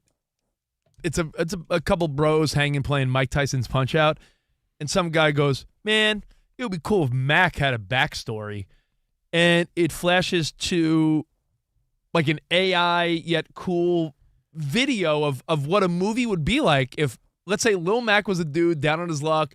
His girlfriend just had a baby, and he was trying to battle. And they make a storyline of Mike Tyson's Punch-Out. And he goes through the ranks, Glass Joe, Von Kaiser, the whole deal. Don Flamenco. And they do a great job of creating CGI versions of the fighters you know from Punch-Out. And I've seen this done before, but not to this degree, not this level. It was really well done. So if you haven't seen it yet, I didn't click on it at first because the thumbnail should be Punch-Out, but the thumbnail is just a dude sitting around with video game controllers.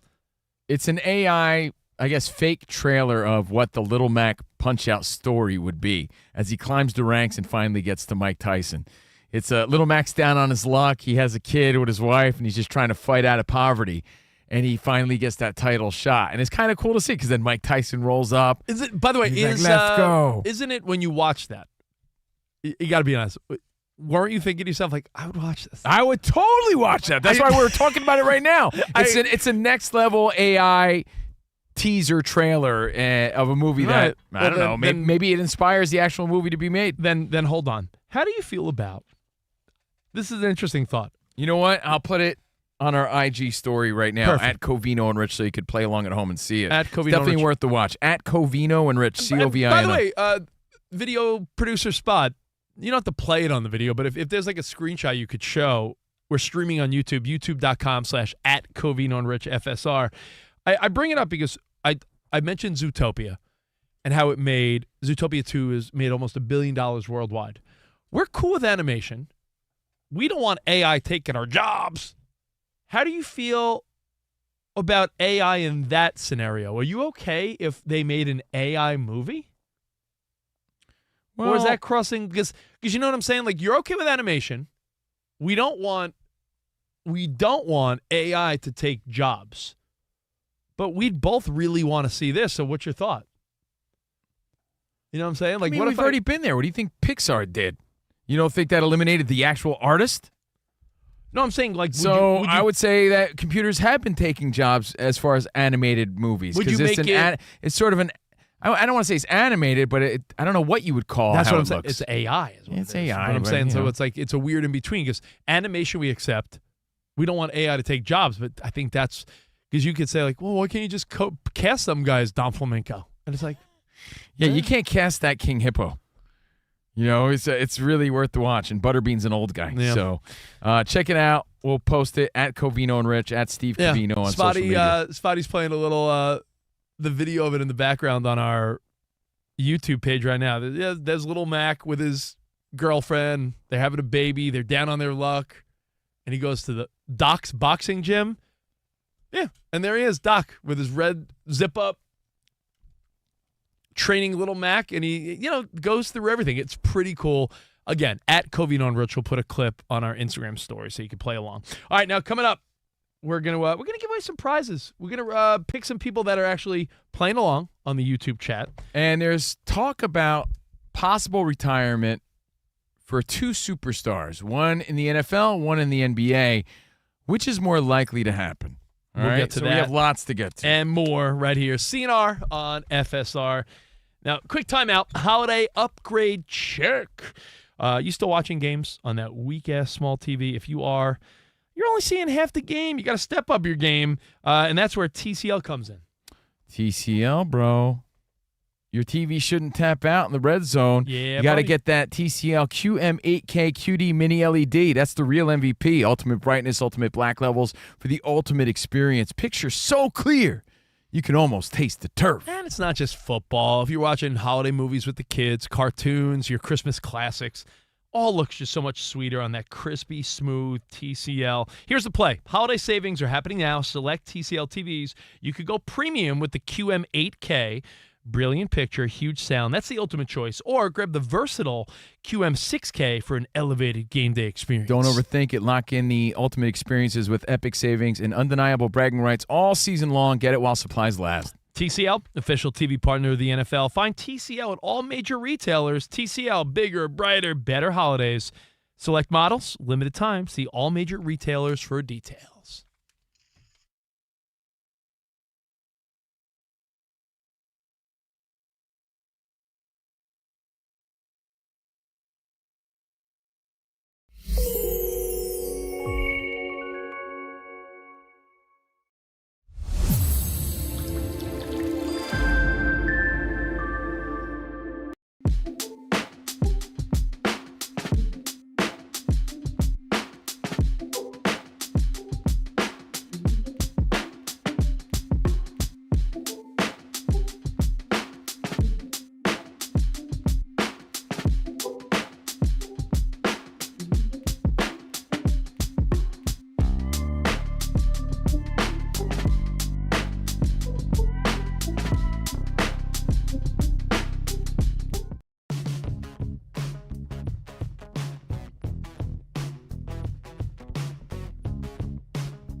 I'll tell you this. What we love and look forward to every year, NFL is king. We love the report cards. When the players get together and they judge the teams based on facilities, how they treat their families, the workout room, travel. It's their way of being like, yo, I'm going to blind survey the place I work at, and you can't stop me. And did you see the latest? The NFL owners want to put a stop to this. Yeah, they said enough of the report cards. In fact, owners like Woody Johnson, they're trying to diminish the credibility of it. They're saying it's bogus, actually. That's the quote, right? It's all bogus. Yeah, the Jets owner is leading the way. And well, you know who wants to stop it? He was graded with an F. The weak-ass owners want to stop it. Like, if Danny, if there was a list and you were ranked high on it, you'd love the list. If there was a list and you were ranked low on it, you'd be like, bunk list. So I get it. That is true. Every time they come out with like talk radio lists, we're usually on them, but never like where we want to be. So we're like, they stink. But if we were number one, we're like, hell yeah. You just made the list. Yeah, baby, we're on the list number one. If there was like some weak-ass made-up list of like top Latino broadcasters, and it was like number 4, Steve Covino, he'd be like, this is a great list. Not bad. Yeah, I should be top 3, but yeah, I'll take it. Yeah. So your thoughts you on on the list? Your thoughts on the list. Are you on the list? I think this is really cool. I love the player surveys. Now, you could say it's petty and BS because a lot of times it's spiteful. But remember the players survey and Caitlin Clark ranked low, and it's like, oh, what a bunch of jealous biatches. Well, there's a lot involved. The facility, like you said, how they treat their kids. But I'm saying not how just they in, welcome their families. Not all just these in things. The NFL. I'm saying all these player surveys in all sports would be like, who do you find the most overrated in the NBA? And it's like, whoa, that's the sentiment among your peers. I feel like peer surveys do hold a little clout to me. You might think, wow, is there much thought put into it? I like these surveys because, for instance, even though the Chiefs are a dynasty that have dominated, remember they had some Fs? Yeah, I remember. For like and you know what? player medical care. Yeah, like so For us, it's great fodder, great things to talk about, and it's fun to speculate. So, of course, we're going to love it. I could see how it rubs the NFL and the owners the wrong way. Think about it. You're spending so much money on these dudes, and then they come back. This is how you thank me with an F on the report card? It's got to sting a little bit from their perspective. Well, I'll give you an example. But I do believe there's a nugget of truth to it. If we gave Fox Sports Radio rankings based on places we've worked, I know where I would grade it high and where I'd grade it low.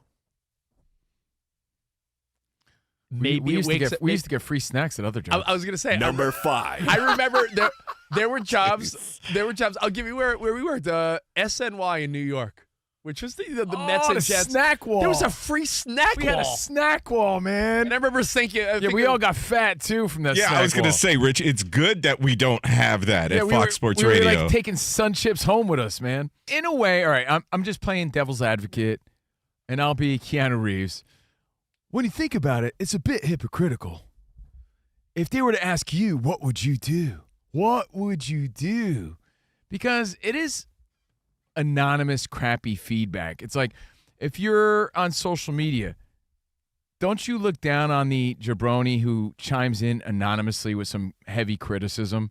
It's like if you're going to say something rude and critical, you should own up to it. Like, it's very cowardly to do it anonymously like that. Well, I think in this case they have to, but the NFLPA, they stick up for themselves, and they've even recently, the survey process has been enhanced. They are including third-party perspectives, they say, to ensure a comprehensive evaluation of each team's workplace standards. I get it, and I do think it's interesting, and I do believe there's truth to it. But like Rich said before, there are disgruntled people for whatever reason. There are people who are just jerks. And as a radio show, Rich, do you give more credibility to the person who owns up to who he is? There's pictures of him and his family on social media, and he's like, Rich Davis sucks. That hurts and means a lot more than someone anonymous with no picture profile whatsoever, and he's like, Rich sucks. It just does. You know what I mean? So I can't think disagree. anonymous criticism is far more cowardly. And if you want to look at it that way, it's easy to say some negative stuff when you don't have to own up to it.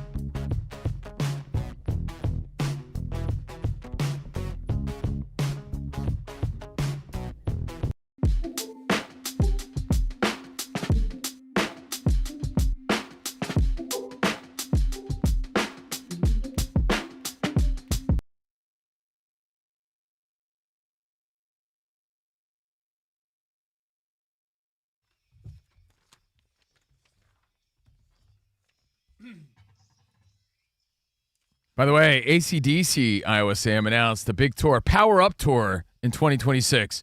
Can I just say all the grandpa rock is on a big comeback? I got to see him before they are officially disbanded because I've not seen him in person before. Me and you, it kicks off in Brazil next year. Let's go. We'll go Ask Gaze. Yeah. And we'll go see AC/DC. Okay. Yeah, deal. Covino's Spotify age came back as 74.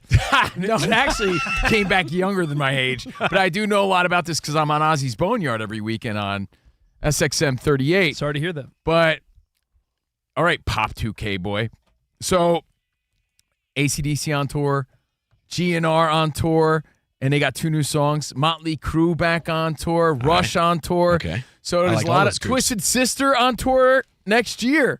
So anyway, let's make it a December to remember and close out this year strong. Covino and Rich live from the Fox Sports Radio studio. Now, for over 40 years, Rich, Tire Rack's been helping customers find the right tires for how, what, and where they drive. Ship fast and free, backed by free road hazard protection with convenient installation options like mobile tire installation. TireRack.com, the way tire buying should be. And Sesame Street, I saw them doing these ads at Jingle Ball. We went to iHeart's Jingle Ball over the weekend. Sesame it's awesome. Street helped raise us. Now it's our turn. Donate this holiday season at sesame.org because the world needs Sesame and Sesame needs you. Was it more Sure convincing when like Ariana Grande did that commercial at Jingle Ball or me? You. Okay, I thought so. Okay. So now, hope you had a great weekend. We have lots to get to. More NFL. The Eagles Chargers tonight. Our buddy Bo's on the phones in for Danny G at 877-99 on Fox. He's an Eagles fan, super pumped for the game. We'll get you more pumped. Spots on the videos at Covino and Rich FSR. We're streaming live, getting live feedback. Covino and Rich FSR. Join the live chat and catch our bonus pod Overpromised also on the page. You know, we've had the playoff situation with that 7th wild card for a handful of years now. Your quick temperature, when you take a temperature of NFL fans, just the one team getting the bye, do you like that, or did you like the old school days where like 2 teams got the bye? I feel like one team, it's like an awfully grand reward, but I don't even know. What do you think, DB? I would say Sam just left you with your mic off, and he went. I was waving to him as Where well. was he Like as he going? was walking, I was like this, Where's he and going he to just get kept holiday on coat? going. Was he getting Christmas cookies? Where's he going? It's quitting time. I like the old way. Yeah, I there was think- something cool about the 2 elite teams in each conference had a bye, and then it sort of led to maybe them reaching the Yes. championship together. I don't know. Because I think that I don't even know if a bye is an advantage or not. Yeah. I think that ultimately it is, but it may just be those teams are just better than everyone else. But I like the 2-team bye. I did. Yeah. Well, now we got the wild card Monday, just more football, I suppose, and no one's going to argue more football. Right? But imagine it being a 9-4 team would be out of the playoffs right now if it was only the 6th team. Right? Yeah, that'd be crazy. That's insane. So, I mean, I think when the teams that make the postseason are like good winning teams, I'm okay with it. And you know what? The NFL has been lucky there. There's no like bunk teams that are the 7 seed. Usually the 7 seed is a team that's better than one of the division winners. So Absolutely. That's why the Buccaneers and Panthers in the NFC South, like, man. yeah, that's the next step, right? Yeah. Yep. Reseeding. All right. Covino and Rich. Now, you had a hypothetical, Covino. It had to do with retirement. Yeah, I mean, I'm going to throw some wrenches because that's what I do. I throw wrenches. Who are you? I'm Patches O'Houlihan. That's who I am. Just to You got dodge a wrench. even dodge this a up a ball. little bit because I think there's an obvious answer, but I'm going to give you a little caveat, a little wrench in there to make it a little more fair. Now, the reason I kept bringing up Triple C, Henry Cejudo, who's been nothing but kind to us, triple cringe, a multi-champion in the UFC, and a gold medal winner. Let me just give you his credentials real quick, Rich. And you're right. He was always very kind to me. So 4th fighter ever to hold 2 titles simultaneously, Olympic gold medalist, UFC bantamweight champ, UFC flyweight champ, holds wins over Demetrius Johnson, Cruz, Dillashaw. Stellar career came to an end this weekend, as he said to Dana White, and just by the look of his face, he got his ass kicked in his last fight with Talbot. So he fought bantamweight over the weekend, UFC 323, and he lost the last few of his fights pretty bad. So he's done, right? He should have never took time off. He retired, came back, was never the same fighter because Father Time's undefeated. Isn't that what fighters do? They say they're going to Always retire, do. and then Always they do. hope it gets them a little more money, and then they go, they come back. But you know what? He already did his thing, except on his comeback, he just didn't have that gas anymore, I guess. feel Or like age got to him. I feel like there's more fake retirements in boxing and UFC than wrestling. Remember back in the day, there would always be like retirements and fake retirements. No, it's true. So congrats on a sweet career in the UFC. Yeah. Vatos Locos forever, Henry Cejudo. But based on that thought, there's 2 other superstars in football and basketball that are toying around with the retirement idea. Let's talk football first, because Stephen A. went on this rant today saying, I think Kelsey's going to retire after this season. No big stretch, because I believe it too. I was surprised he came back this season. And now they're what? 6-7, and they're out of it. What more to play for? The guy's done it all. You think he's going to come back for like the rebuilding of a Chiefs organization? The guy's on his way out. No one wants to be a detriment to their team either. And I'm not saying he is, but if they're going to look younger and build, and Mahomes needs some good receivers, young receivers, I don't know if Kelsey's in the mix. His priorities are different. Okay. He already has a career in broadcasting. He has a bride-to-be. You know, Okay, the future's bright for him elsewhere. Hit me with option number 2. So Kelsey, again, Stephen A. talking about it today, and it's gone viral. Then the other one is LeBron, but hear me out, because people are saying he's got like 1 more year left. LeBron, it's season 23. That's his magic number, right? 23rd season. Let's say, and I would never wish this upon anybody, but I think teams like OKC would be in their way, right? Do you mean they're 23-1 OKC? But let's say, and I would never wish this, Rich. I would never, ever wish this, but this is sports. Let's say someone on OKC gets hurt. Not wishing it on anybody. I'm knocking wood, in fact, right? Yeah. That opens up the lane even more for a Lakers team who's hot. They're playing good. They got young, they got veterans, they got old, they got everything. Can't disagree. Right? Let's say the Lakers win, and it's his 23rd season, magic number, last win, last hurrah. You don't think he retires? My question is, who's more likely to retire, a la Cejudo style, after this season, Kelsey or LeBron, if they win? I have an obvious I think LeBron's going to still play one more year. I think the answer is obvious. Kelsey? No. Oh, really? Yeah. What? I thought for sure you would say. And I'll explain. Maybe why. it's not as obvious as I. Maybe we don't need that wrench of Lakers winning then. I think LeBron's proven it all. Okay. And if there's no path to a championship, and there's teams that are in his way, like you said, the Lakers are a top, I would say 3 to 5 team in the NBA. The Lakers look good. It's fun to watch the Lakers. Dude, Reeves putting up crazy numbers. They're comparing him to stat-wise to Kobe Bryant now. I'm just saying they're using the word superstar to describe Austin Reeves. Exactly. Now. They've already sort of moved past LeBron being the centerpiece. That's Luka now. Yeah. But a major piece still. Austin Reeves, and they may go after another big star if LeBron were to walk away. I think Travis Kelce, I'll look at it this way. When you have a lot in the future, I know recently you were like, in your mind, you're like, dude, I got my daughter's Sweet 16, then I got this. And when you have all these things on the horizon, right, you try to cram things in, and you don't. My point is this. He's getting married June 13th. They made the announcement, him and Taylor Swift, June 13th. He's got a top 25 podcast making millions. 13, her little lucky number symbolic. So they're getting married. And then I bet you within a year, because, they're at the age, they have every resource possible, they're going to have a kid.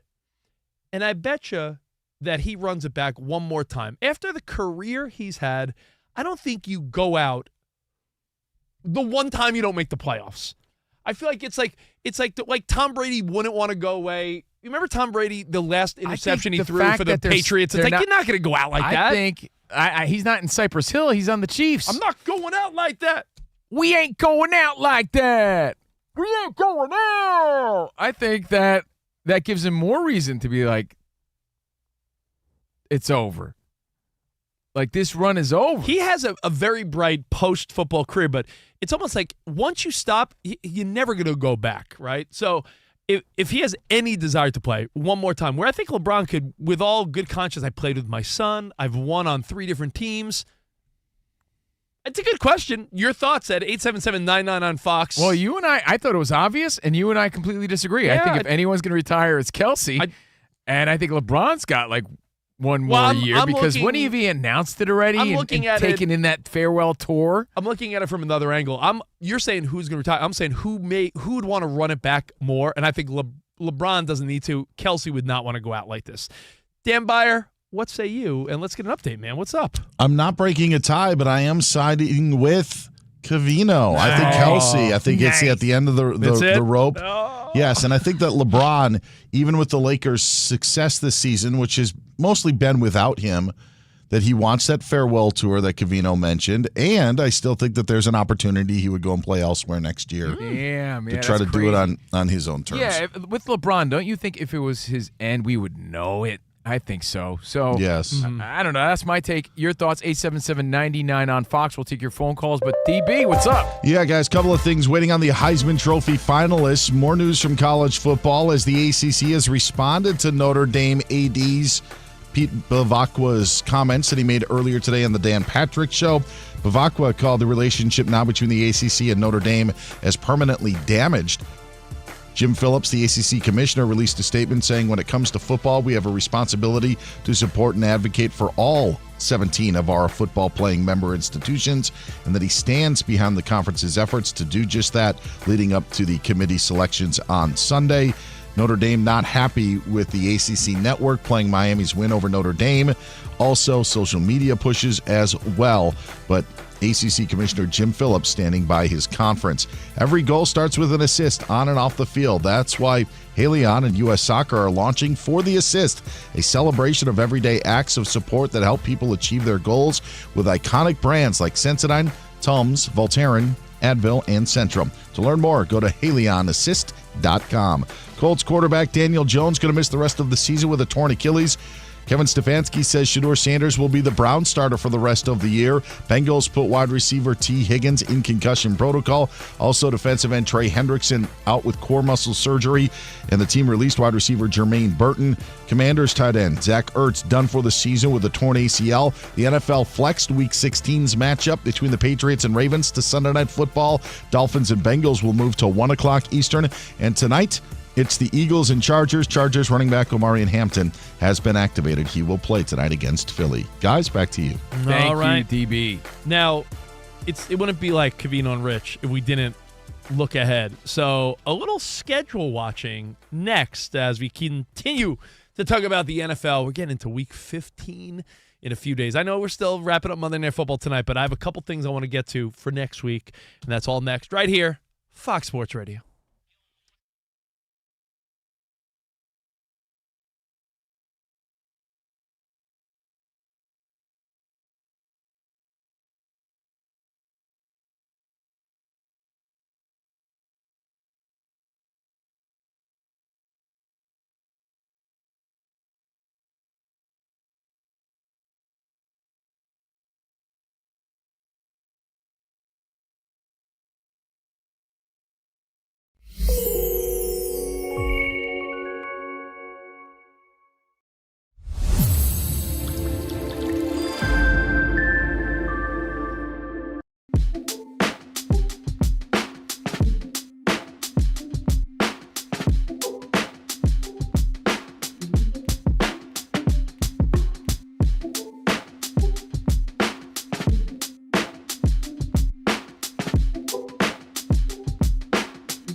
Now, Covino. Yeah.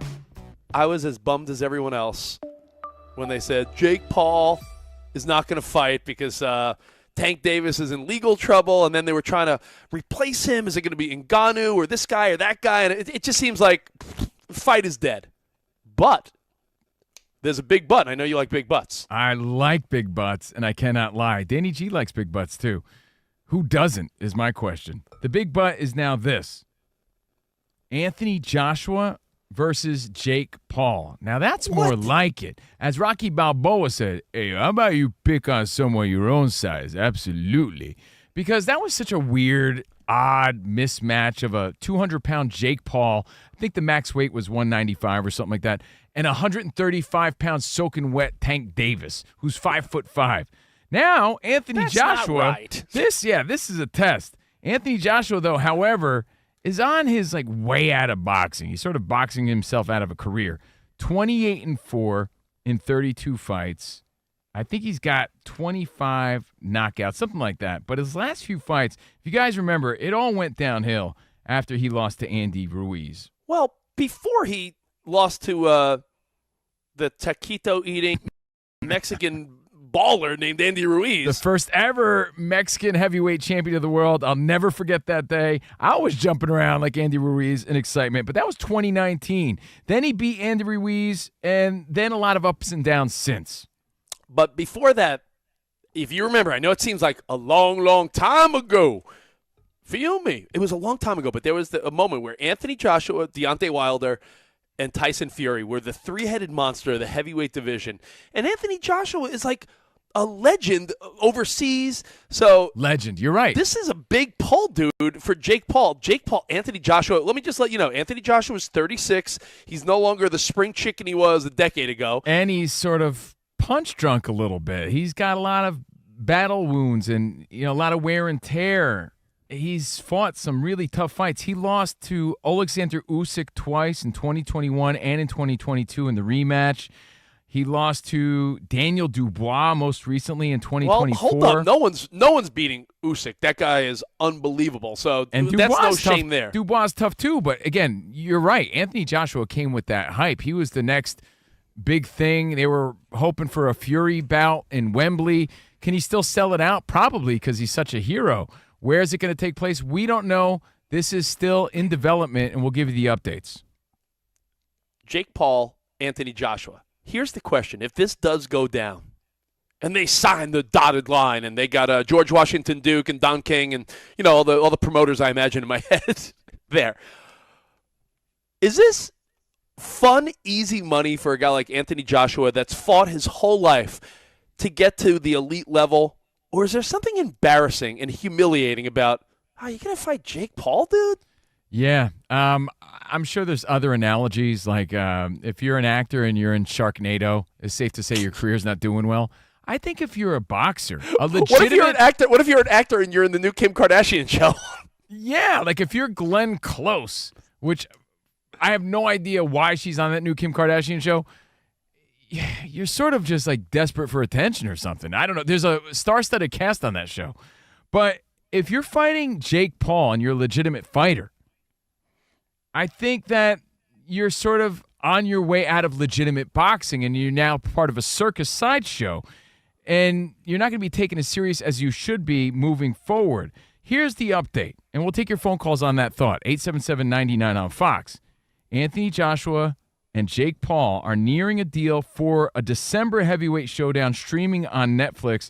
This is per Ring Magazine, and this is, again, after the cancellation against Gervonta Davis. So this is still in development as we speak, and there's a lot of people speaking out on it. And Turkey Al-Sheikh also spoke out, Rich, but what were you going to say? In December, you said? Yeah. On Christmas Day in Russia? Absolutely. No, I didn't get details on what day yet, but people are buzzing. If you scroll through social media, there's a lot of people talking about this because, again, Jake Paul is showing that he's going to walk the talk and he'll fight a legitimate, or what used to be a legitimate heavyweight contender. Well, don't say he's not legitimate anymore, but here's the question. Well, dude, if he was going to fight 135-pound Tank Davis, that's not really proving a whole.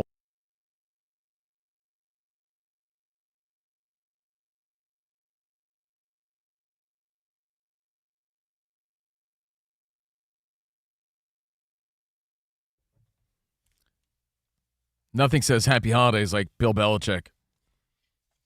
Merry Christmas. Iowa Sam playing the classics here on the show. Thanks again to Bo Benson filling in for Danny G. Danny G's like, hey, man, I got a sore throat today. I'm not feeling my best today. So we hope he gets some rest. He'll be back soon. 877-99 on Fox. Spots on the videos at Covino and Rich FSR. And, hey, 'tis the season to give, and all we want is to receive. Like Jerry Rice. I'm the Jerry Rice of receiving. And I would love, as a present to me, to the show, if you followed us at Covino and Rich FSR and checked our bonus pod, too, Overpromised. Yeah. We talked about the greatest moments in sports, according to ChatGPT. Who has better perspective, we humans or ChatGPT? And we go over the holiday party do's and don'ts, the rules of the holiday party on Covino and Rich Overpromised, episode 120, which is on our YouTube page where we're streaming live right now, live chat and everything, Covino and Rich FSR. Again, youtube.com/at Covino and Rich FSR. Just, it's free. Do it. Have fun with it. And, interestingly enough, as 2025 comes to an end and you start seeing all these lists and recaps and all this nonsense, I listen, we talked a lot about it, so I can't speak out of both sides of my mouth. But the whole Bill Belichick and UNC is pretty uneventful, huh? They stunk and there was no real impact. Man, that was a weak story. Yo, would you agree that minus his girlfriend, it would have been the weakest non-story? Jordan Hudson's the only thing that made that interesting at all. It was like torpedo bats. It was like the biggest story and then sort of fizzled. Could we maybe later this week we talk about CNR's biggest fizzles? And I think torpedo bats and Bill Belichick at UNC definitely on the list. Anticlimactic. All right, well, you know what? Iowa Samuel, I love to schedule watch. And there's 3 games. The Rich loves to look at the schedule game. Schedule watching. Yeah! 3 games. I don't even want to analyze yet, but I just want everyone to know that after we wrap up tonight, which is a great game. I know Bo's got his Eagles hats on, like you said. 2 8-4 teams. He got his Eagles at the Chargers. Hell yeah. There's something at stake for the Eagles. But we wrap up 14, man. I say more so for the Chargers because it's a very crowded AFC playoff picture. So I think the Chargers sort of need this more than the Eagles. The Eagles, I don't see the Eagles getting that 1 seed. And we said with Dan Byer before, now that there's only one team that gets a bye, the reality is that if you're not the 1 seed, is there much difference in being the 2, 3, or 4 if it doesn't really matter, right? That's second home game, I guess, but more at stake for the Chargers because they're not in yet with all these with the Texans and teams like that lurking for those wild cards. I would think Chargers need this, and they have a winning record at home, so but I think that's in their favor. We'll see. Well, I mean, I think once we look towards next week, there's again. Every week now, we keep talking about it. It's like playoff football before the playoffs because there's games that are just determining where teams are at, and some teams are sort of seeing their hopes and dreams go, or you're seeing teams peak. And there's 3 games that we could break down further into the week as the week goes on. As we enter week 15, week or so before Christmas, Sunday's early set of games has the Bills at Patriots. And if the Patriots, Covino, beat the Bills, that's to me, it's like, how could you do anything but say, well, the Patriots are like a legitimate contender? I think it's the Tommy DeVito effect. They've been pretty solid since he's been on the team. Listen, the Patriots snuck by the Bills earlier in the season in Buffalo. We were Patriots are legit, and we dude. We were all like, wow, the Patriots are for real. They're for real. Then we question the Bills, though. There's so many teams that are for real that we're so hesitant to say are for real. And this is the week, I think this is the week officially where we're like, yeah, the Patriots are for real. Yeah, but is this where the Bills say the Packers are for real? Yeah, the Seahawks are for real. Is this, though, where the Bills say, slow down there, young buck Drake May, and everything the Patriots are doing right? Well, it's at home. It's at the Patriots. That's a big one. I think the Patriots got that game. How about? I mean, that's first instinct. I don't know. I'll think about it. How about 2 teams that are fighting for the number 1 seed and 2 teams that we got to take serious?